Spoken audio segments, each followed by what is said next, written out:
আজকে আমরা নতুন কবিতা পড়ব। হ্যাঁ, কবিতার নাম হচ্ছে আবোল তাবোল। লিখেছেন সুকুমার রায়। কার লেখা?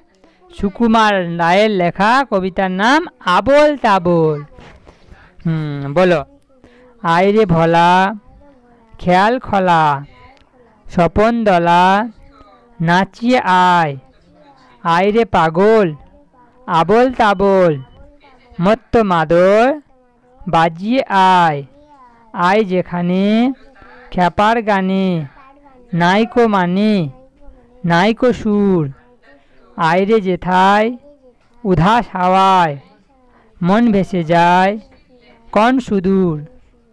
ঠিক আছে, এই কবিতাটা বারে বারে পড়বি। হ্যাঁ, আমরা এখন আবোল তাবোল কবিতাটা পড়লাম। এটা বারবার পড়লে মুখস্থ হয়ে যাবে। হ্যাঁ।